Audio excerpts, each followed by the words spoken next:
హైదరాబాద్ జవహర్ నగర్లో వీధి కుక్కల దాడిలో బాలుడు చనిపోయాడు. జవహర్ నగర్ పరిధిలోని బాలాజీ నగర్ వికలాంగుల కాలనీలో ఈ ఘటన జరిగింది. సిద్దిపేట జిల్లా మిరుదొడ్డికి చెందిన భరత్ లక్ష్మి దంపతులు బాలాజీ నగర్లోని తమ బంధువుల ఇంటికి వచ్చారు. రాత్రి కుటుంబ సభ్యులంతా ఇంట్లో ఉండగా భరత్ లక్ష్మి దంపతుల కుమారుడు నిహాన్ ఆడుకుంటూ బయటకు వచ్చాడు.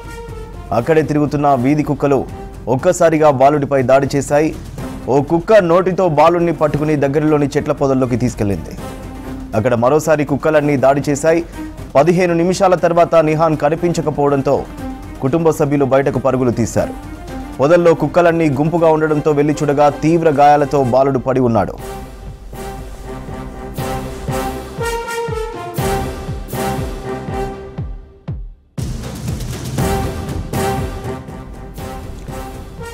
కుక్కల దాడితో నిహాన్ ఒళ్లంతా తీవ్ర గాయాలయ్యాయి. దీంతో నిహాన్ను గాంధీ హాస్పిటల్లో చేర్పించారు. హాస్పిటల్లో చికిత్స పొందుతూ రాత్రి బాలుడు చనిపోయాడు. వీధి కుక్కల బెడద తీవ్రంగా ఉందని అనేక సార్లు ఫిర్యాదు చేసినా మున్సిపల్ అధికారులు పట్టించుకోవడం లేదని ఆగ్రహం వ్యక్తం చేశారు స్థానికులు.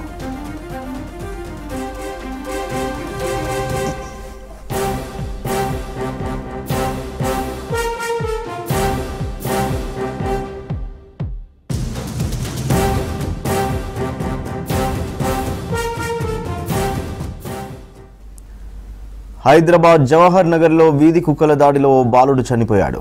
జవహర్ నగర్ పరిధిలోని బాలాజీ నగర్ వికలాంగుల కాలనీలో ఈ ఘటన జరిగింది. సిద్దిపేట జిల్లా మిరుదొడ్డికి చెందిన భరత్ లక్ష్మి దంపతులు బాలాజీ నగర్లోని తమ బంధువుల ఇంటికి వచ్చారు. రాత్రి కుటుంబ సభ్యులంతా ఇంట్లో ఉండగా భరత్ లక్ష్మి దంపతుల కుమారుడు నిహాన్ ఆడుకుంటూ బయటకు వచ్చాడు.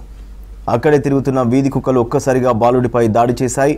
ఓ కుక్క నోటితో బాలుడిని పట్టుకుని దగ్గరలోని చెట్ల పొదల్లోకి తీసుకెళ్లింది.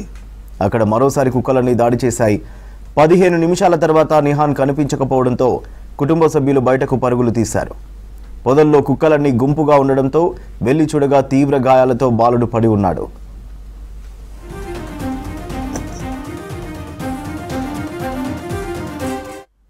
కుక్కల దాడితో నిహాన్ ఒళ్లంతా తీవ్ర గాయాలయ్యాయి. దీంతో నిహాన్ను గాంధీ హాస్పిటల్లో చేర్పించారు. హాస్పిటల్లో చికిత్స పొందుతూ రాత్రి బాలుడు చనిపోయాడు. వీధి కుక్కల బెడద తీవ్రంగా ఉందని అనేక సార్లు ఫిర్యాదు చేసినా మున్సిపల్ అధికారులు పట్టించుకోవడం లేదని ఆగ్రహం వ్యక్తం చేశారు స్థానికులు.